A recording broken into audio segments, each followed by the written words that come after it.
بسم الله الرحمن الرحيم.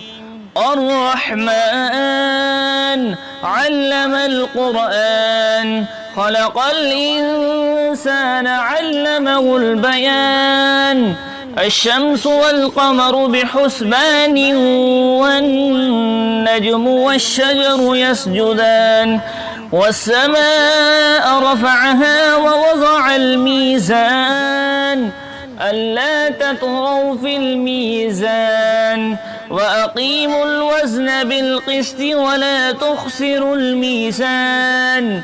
والأرض وضعها للأنام، فيها فاكهة والنخل ذات الأكمام، والحب ذو العصف والريحان. فبأي آلاء ربكما تكذبان؟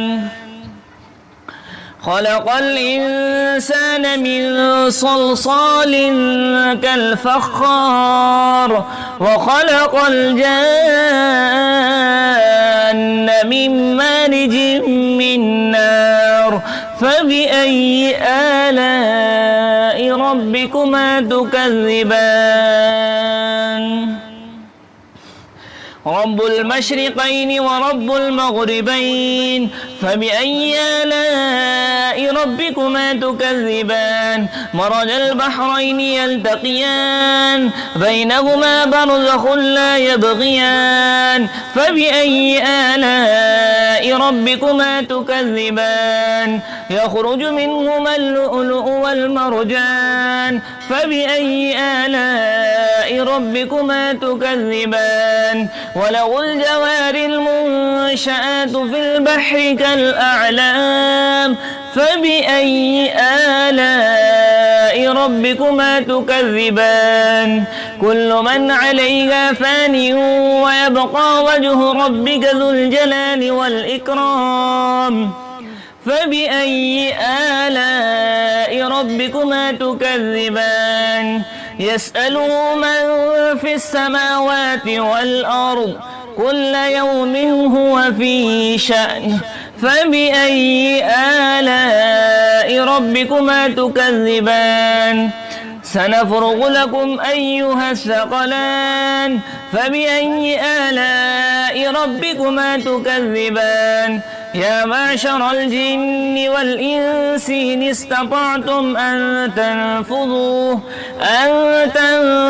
من أقطار السماوات والأرض فانفذوا، لا تنفذون إلا بسلطان.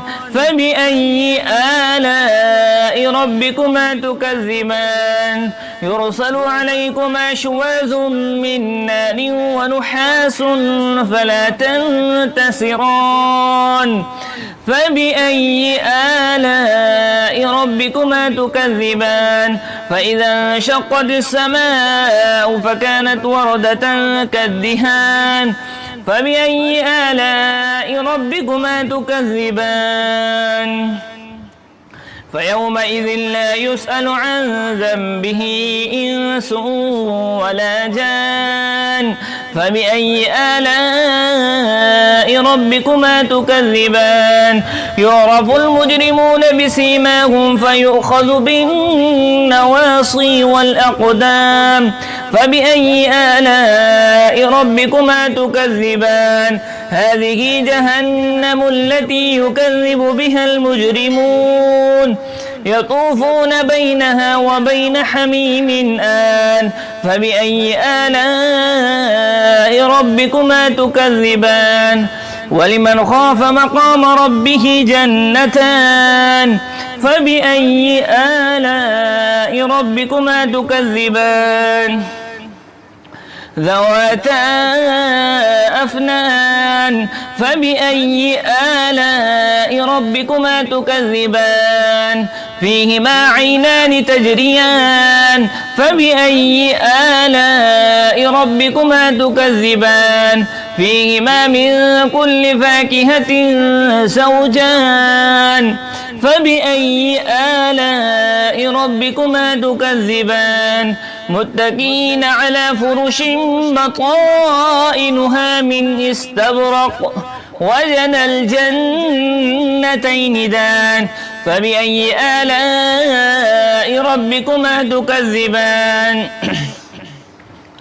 فيهن قاصرات الطرف لم يطمثهن إنس قبلهم ولا جان فبأي آلاء ربكما تكذبان كأنهن الياقوت والمرجان فبأي آلاء ربكما تكذبان هل جزاء الإحسان إلا الإحسان فبأي آلاء ربكما تكذبان ومن دونهما جنتان فبأي آلاء ربكما تكذبان مدهامتان فبأي آلاء ربكما تكذبان فيهما عينان نضاختان فبأي آلاء ربكما تكذبان فيهما فاكهة ونخل ورمان فبأي آلاء ربكما تكذبان فيهن خيرات حسان فبأي آلاء ربكما تكذبان حور مقصورات في الخيام فبأي آلاء ربكما تكذبان